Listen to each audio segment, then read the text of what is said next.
नमः शिवाय नमः शिवाय ओम नमः शिवाय हरि हरि बोले नमः शिवाय नमः शिवाय ओम नमः शिवाय हरि हरि बोले नमः शिवाय नमः शिवाय ओम नमः शिवाय हरि हरि बोले नमः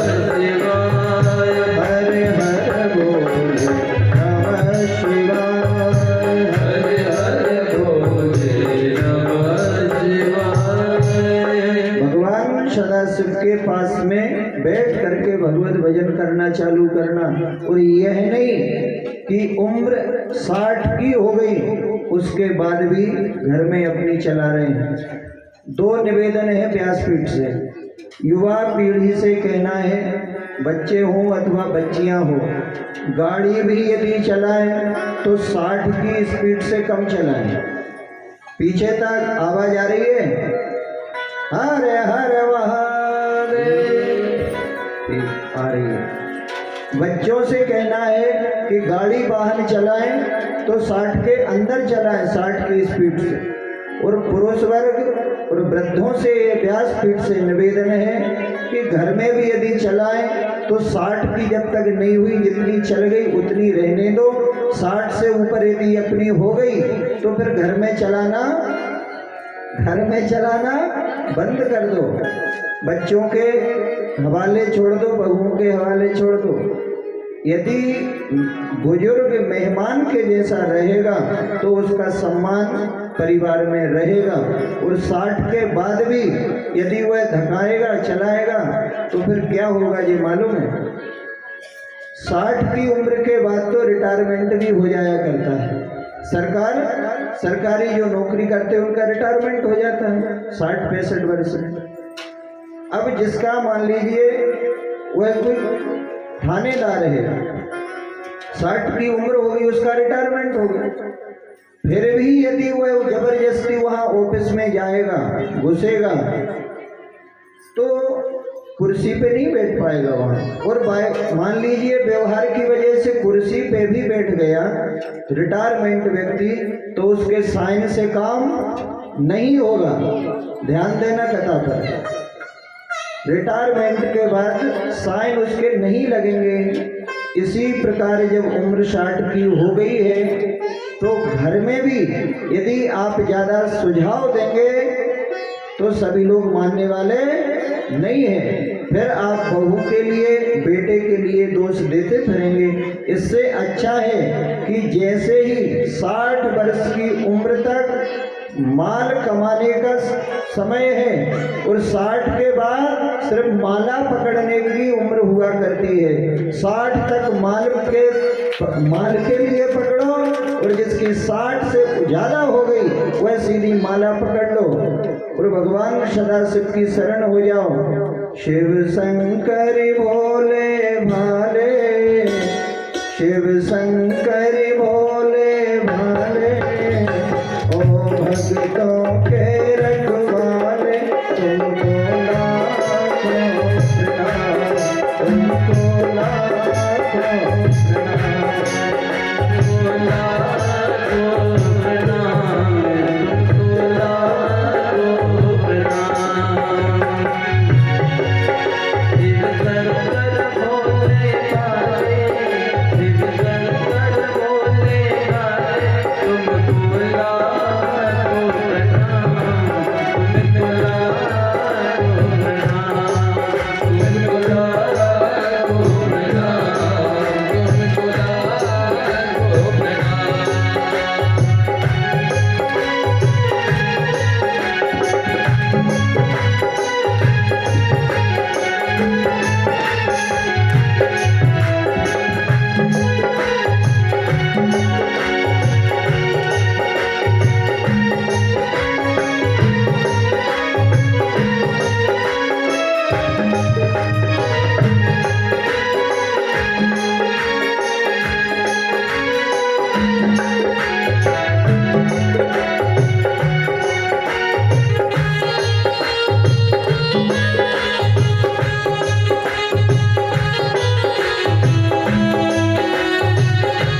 माया साथी तुम्हारी माया तुमने संसार बनाया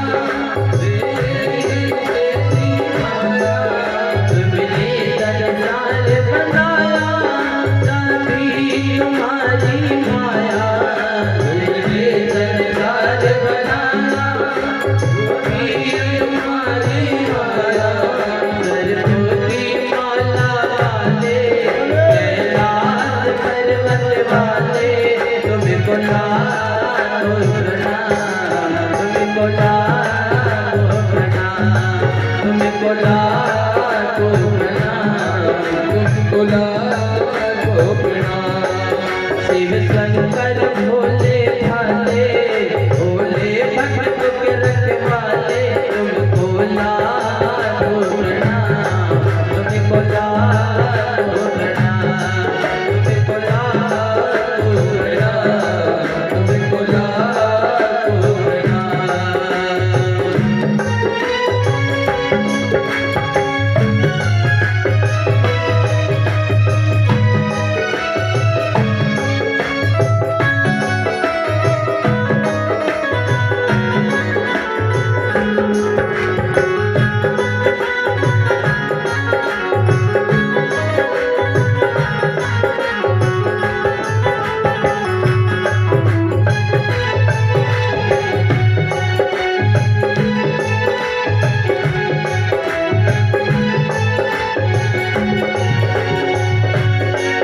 तुम जल तल में तुम अंबर में तुम हो नगर नगर घर में तुम जल तल में अंबर में तुम हो नगर नगर घर में तुम लहर लहर तर तर में तुम लहर लहर तर तर में कमरो बजने वाले तुमको लाखों प्रणाम तुमको लाखों प्रणाम तुमको लाखों प्रणाम शिव शंकर भोले भाले भोले भक्त के रखवाले तुमको लाखों प्रणाम तुमको लाखों प्रणाम तुमको लाखों प्रणाम तुमको लाखों प्रणाम तुमको लाखों प्रणाम तुमको लाखों प्रणाम तुमको लाखों प्रणाम तुमको लाखों प्रणाम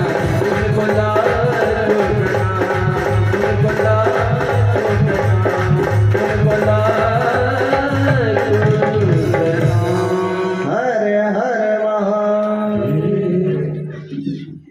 दक्षिणे माता जगत जननी से वरदान लेकर के आया, सती के रूप में कन्या को पाया, भगवान सदाशिव के साथ ब्याह हुआ और अहंकार के बस में आकर के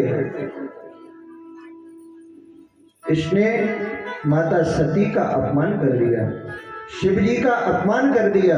उसी दिन माता सती ने सोच लिया कि यह मेरे पिता के लायक नहीं, क्यों कि मेरा नाम ऐसे पिता से जुड़ा हुआ है तो मेरी सखियां देवियां क्या बोलेंगी, क्या सती तुम्हारे वह पिता जो भगवान सदाशिव का अपमान करें वही तुम्हारे पिता हैं? अरे काम ऐसा हो जैसे कि मोरखा वालों ने किया है, दूर दूर के लोग बोलते हैं हाँ मोरखा ग्राम में सत्कर्म होता है, मोरखा ग्राम में शिव पुराण चल रहा है, कम से कम शिव और शिव पुराण के नाम से यह मोरखा ग्राम जाना जा रहा है। ये इस प्रकार से भी कार्य हो, सत्कर्म हो तो फिर बात बने। अब कोई गलत नाम से जाने तो एक छवि नजरों से गिरती है कि नहीं? बताइए आप लोग, गिरती है कि नहीं? कोई बोले कि क्यों, वो तुम्हारी बहन ने चोरी की थी ना, वो चोरी भले ही बहन ने की हो, और जब आपसे बोले क्यों आपकी बहन ने चोरी की थी ना, तो जो भी पूछेगा पहले तो क्रोध आपको उसी पे आ जाएगा। ऐसा लगता है कि बहन तो मेरे से पूछ रही जैसे मैंने चोरी की हो। अरे जिसने की है उससे बात कर, नहीं नहीं आपकी बहन है ना वो। प्रेम नहीं बढ़ेगा, क्रोध बढ़ जाएगा। कारण यह था, इस वजह से माता सती ने अपने एक लीला रची और उस लीला में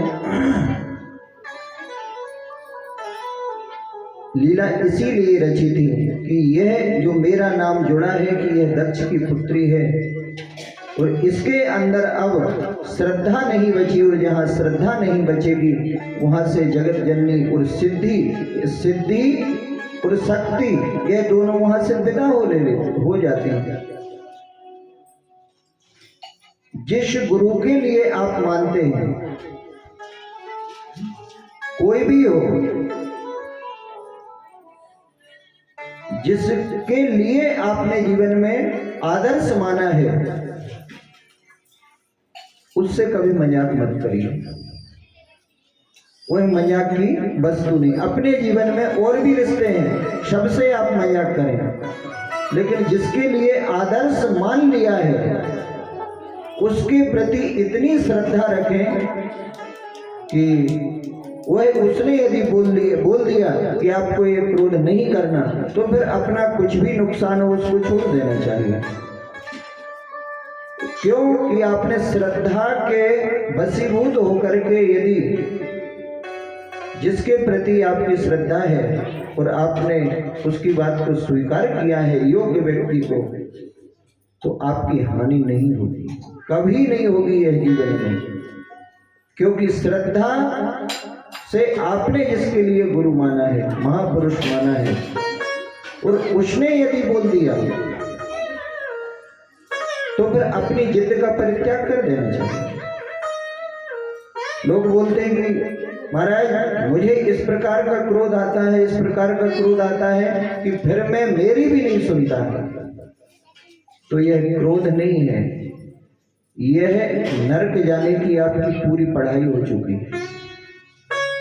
आप जब आपकी ही नहीं सुनते तो फिर वह क्रोध क्या हुआ, राक्षस सवार हो गया। जीवन में एक सद्गुरु अपने जो योग्य हो उसके लिए रखना चाहिए और उसकी बात के लिए कभी नहीं टालना चाहिए। आगे आपको प्रसंग में कल भी सुना होगा कि सदा शिव का संकल्प था और सती का जब परित्याग कर दिया, यहाँ पर भगवान राम रूप धारण करके इष्ट मानते हैं भगवान सदाशिव।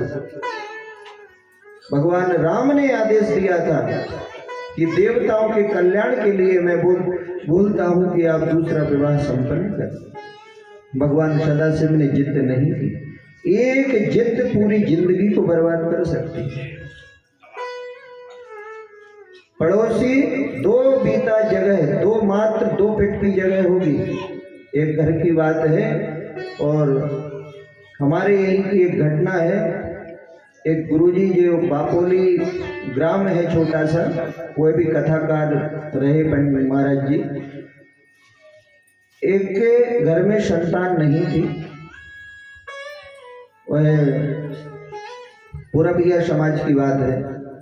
तो उन्होंने गुरुजी से निवेदन किया कि गुरुजी कोई अनुष्ठान पूजन यदि हो तो आप आदेश करें। गुरु की कृपा इतनी विशेष होती है शिष्य के ऊपर, लेकिन लायक ही रखे तो माता पिता और गुरु इस पृथ्वी पर तीन ऐसे हैं कि बालक एक कितनी बड़ी भी गलती कर दे और यदि वह क्षमा याचना मांग ले कि माँ मेरे से गलती हुई है, मैं कान पकड़ता हूँ, आज के बाद कभी गलती नहीं होगी, तो माँ उस गलती के लिए बिल्कुल छोड़ देती है। और बालक के पीछे अपने पिता से भी झगड़ा कर लेती है। वह ममता है, यह श्रद्धा स्वरूपनी जगदम्बिका का हृदय है। और लेकिन वही बच्चे अपने मन का काम करते जाएंगे और माता पिता की अवहेलना जब करते हैं तो वह समय बड़ा विचित्र होता है। युवा पीढ़ी से भी निवेदन है, खूब करिए, अपने मन की करिए, जहां लगे वैसा करिए, लेकिन माता पिता के लिए मत सताइए।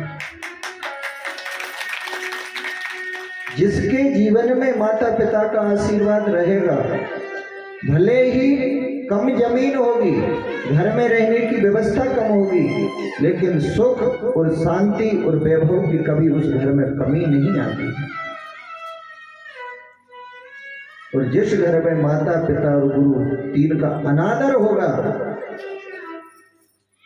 तो सीमेंट लोहे का मकान क्या, सोने की नगरी भी यदि होगी तब भी क्या हुआ है आपको इतिहास मालूम है। सबसे बड़ा कारण यह बनता है, सती ने मन में संकल्प कर लिया कि मैं इसके यहाँ से नाम हटा दूंगी, और दक्ष ने यज्ञ भी रखा, और भले ही मुझे कुछ भी भोगना पड़े। माता सती ने कर लिया, प्रसंग निकल चुका है, झांकी बनाई थी, समय बहुत कम था, भले ही रात के 12 बज गए हो, इसलिए पुनः थोड़ी सी प्रयास किया है चित्रण करने का। दक्ष के यज्ञ में जाकर के सती ने शरीर छोड़ दिया, फिर भी कल्याण हुआ। और यह जानकारी जब सदाशिव के लिए लगी तो सदाशिव ने बड़ा दुख मनाया। दुख इस बात का मनाया कि सती बगैर कुंड में कूदे ही यदि शरीर छोड़ देती तो कोई दिक्कत नहीं है। कुछ लोगों इस प्रकार से मृत्यु हो जाती है। देखो, गंगा जल मुक्ति के लिए है, तुलसी दल मुक्ति के लिए है, रुद्राक्ष रुद्राक्ष मुक्ति के लिए है, शिव नाम मुक्ति के लिए है, राम नाम मुक्ति के लिए है, पुराण की कथा मुक्ति के लिए है, सत्संग मुक्ति के लिए है, तीर्थ मुक्ति के लिए है। यदि यह मुक्ति के लिए है, यह सदगति के लिए ही है, तो कुछ चीजें दुर्गति के लिए भी हैं इस दुनिया में। मूर्खा ग्राम वासियों के लिए थोड़ी सी जानकारी दे दें कि अभी दीपावली के बाद जो 22 नवंबर 23 नवंबर से अयोध्या धाम में, उस दिन बहन जी ने जानकारी दी थी, अयोध्या धाम में श्रीमद् भागवत की कथा भक्तों ने रखी। आपके क्षेत्र से बहुत सारे लोग जा रहे हैं। उसके 3 रास्ते हैं। यदि एक तो तीर्थ में अपन स्वयं चले जाएं, यदि मालूम है कि व्यापार ज्यादा है, समय नहीं मिलेगा, व्यापार से यदि फुर्सत नहीं है तो क्या करें, तो फिर अपने घर से एक सदस्य को किसी को भी पहुंचा सकते हैं, उसके लिए संपर्क कर सकते हैं। हम भी यहीं पर हैं, यहाँ शास्त्री जी बैठे हुए हैं, आदरणीय श्री पुरुषोत्तम रघुवंशी जी के घर में निवास है ही, और कहीं की दूरी नहीं, और आपके समाज के लोग जा भी रहे हैं। आज दमुआ से और बोर्डई से कुछ मेहमान आए हुए हैं, जिस प्रकार हमारे बीच में सुरेश साहू जी बस स्टैंड वाले, होंडा शोरूम हमारे व्यासपीठ के तरफ से और महिला मंडल के तरफ से साधुवाद, इनका भी अयोध्या धाम जाने का टिकट हो गया है। तो यह कोई व्यापार नहीं है।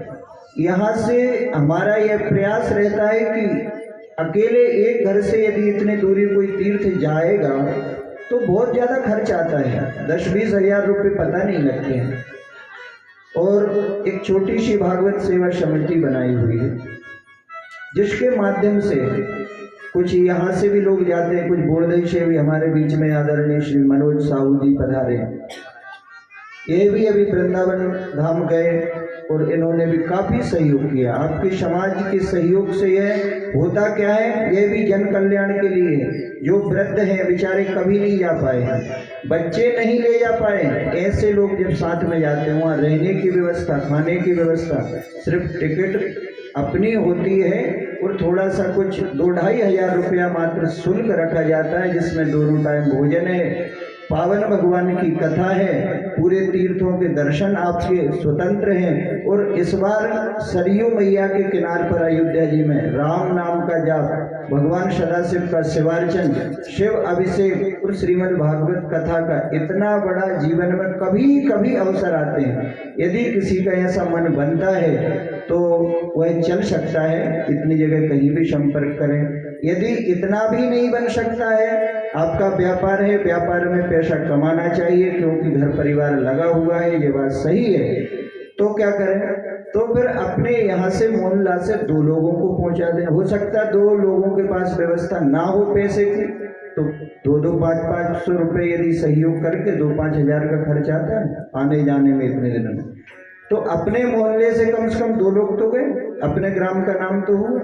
और इतना भी यदि नहीं हो सकता तो अवध धाम अयोध्या जी का देखो स्थान का प्रभाव हुआ करता है। घर में किया हुआ साधारण, मंदिर में किया हुआ 1000 गुना, तीर्थ में किया हुआ अनंत गुना होता है। और यहाँ तक तो तुलसीदास जी लिखते हैं, यह हम नहीं बोल रहे हैं, यह पुराणों की वाणी बोल रही है भगवान सदाशिव। कल्प एक काशी बसे वो मथुरा कल्प 1000, मथुरा में 1000 कल्पों तक निवास करें। जितना पुण्य होता है उतना एक निमिष सरयू बसे, एक निमिष होता है जितने में आपका एक बार फल गिरता है उड़ जाता है। एक पल में 100 निमेष होते हैं। इतने क्षण के लिए भी कहीं अयोध्या धाम सरयू माता के किनार पर बैठ करके 5 मिनट भी यदि मंत्र जाप कर लिया,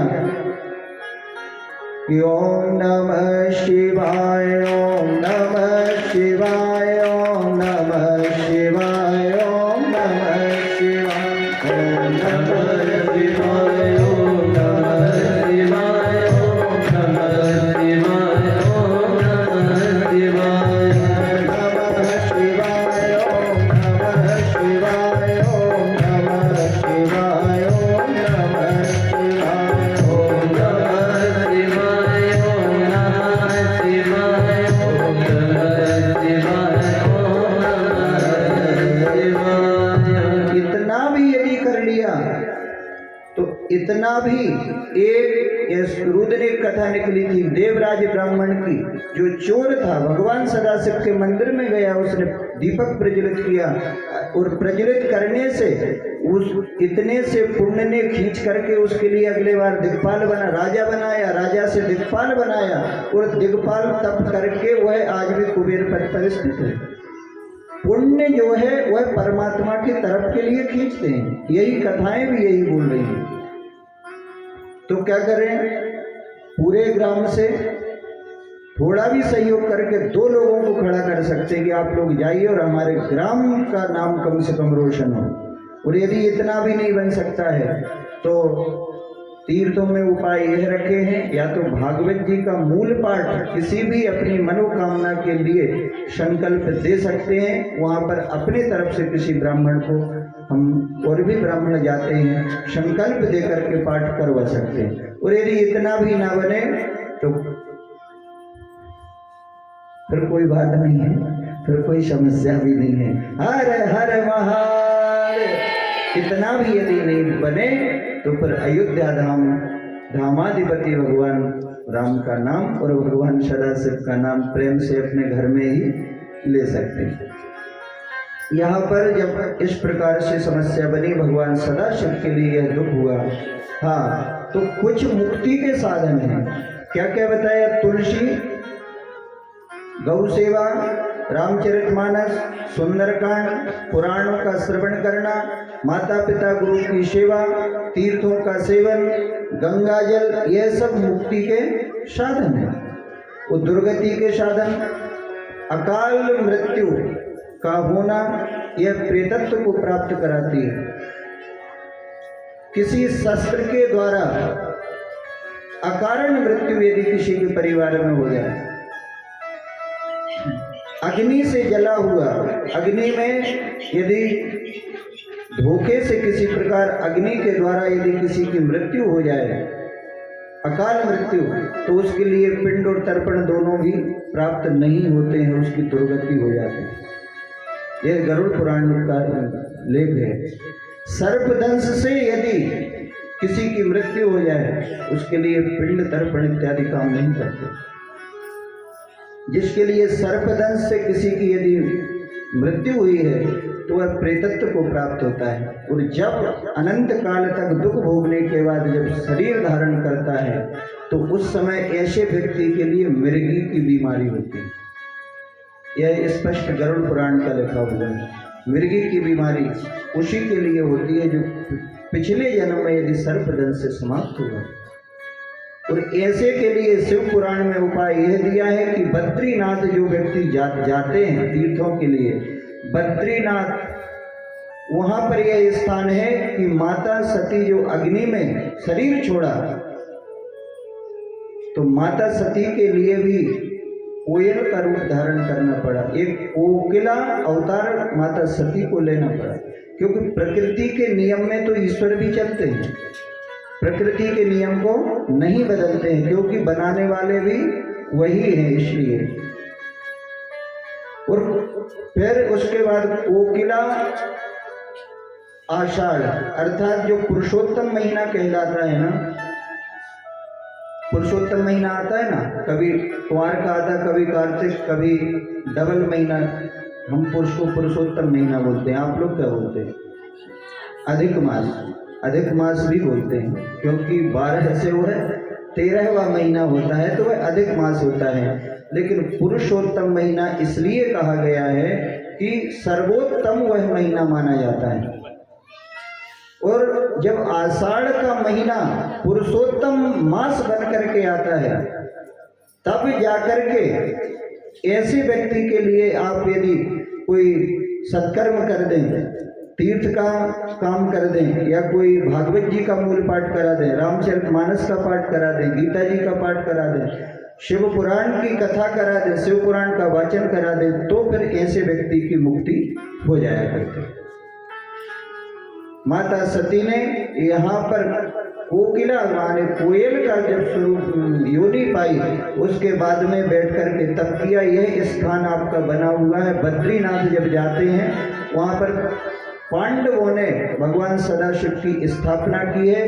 उस महादेव का नाम है पंडुकेश्वर महादेव। हरे हरे महादेव। पंडुकेश्वर महादेव के पास आप जब भी जाएंगे वहाँ पर एक कुंड है मंदिर के पास, और उस कुंड का जल यदि जिसको मृगी की बीमारी है यदि आप पिला देते हैं तो वह बीमारी समाप्त हो जाती है। नशा वाले की जब महादेव ने, भगवान सदाशिव ने थोड़े थोड़े छोटे छोटे उपाय पुराणों में दिए, और क्यों दिए हैं। और आज जो भक्त, बहुत से लोग तो मजाक उड़ाने वाले, अपने सनातन धर्म में इतना अज्ञानता इसी वजह से फैली है कि हम बच्चों के लिए संस्कार नहीं दे पाते। बच्चियों के लिए संस्कार कहाँ दे पाते कि बेटा आपको रोज सुंदरकांड का पाठ करना, भले 5 मिनट निकालो। पिताजी टाइम नहीं, तो पिताजी पैसा जितना कमा रहे हैं उससे ज्यादा खर्च पढ़ाई में लगा रहे हैं, पढ़ाई करवा रहे हैं, और मालूम नहीं वह कौन सी पढ़ाई है कि बच्चे बड़े होकर के और अपनी मर्जी से चल दिया करते। ये कौन सी पढ़ाई है? पढ़ाई हो, लेकिन सबसे पहले यह संस्कार अपने घर में हो। रामायण, शिव नाम, राम नाम यदि बच्चों के हृदय में, मुख में रहेगा तो सब कुछ अच्छा रहेगा।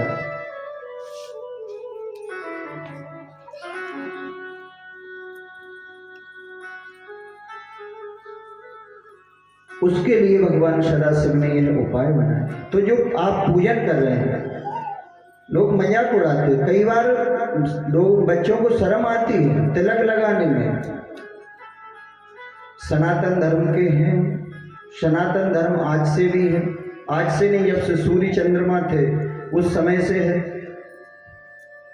दूसरे धर्म के लोगों के लिए ये छोटे छोटे धर्म है, जिसका एक ही, अपने में तो 18 पुराण है, सब 18 पुराण है, 4 वेद है, 6 शास्त्र है, गीता है, उपनिषद है, रामायण है, सब कुछ है। उसके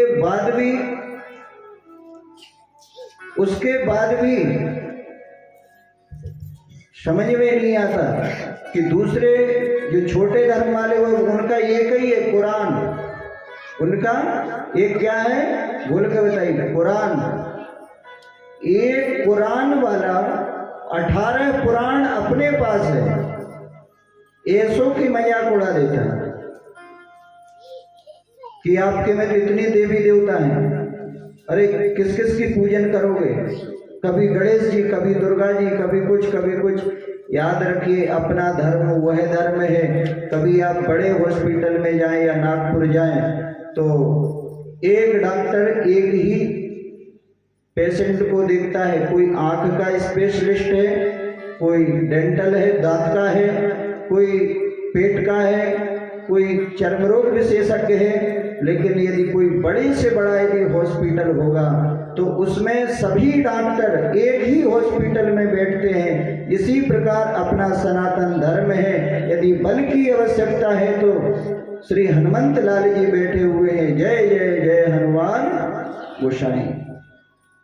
मर्यादा पुरुषोत्तम राम, भगवान कृष्ण, माता जगदम्बिका, 33 करोड़ देवता, जितनी इच्छा है उतने प्रकार के देवता है। अर्थात यह सनातन धर्म हमारा इतना बड़ा विशाल है कि आपको जो भी बीमारी हो, जो भी इच्छा हो, उस देवता की आराधना करके अपन सहज ही मनोरथ पूर्ण कर सकते हैं। बोल सनातन धर्म की। और जहां भी जाओगे भगवान सदाशिव की आराधना करके आप शुरुआत करें, सभी तरफ अपने लिए सफलता की प्राप्ति होती है।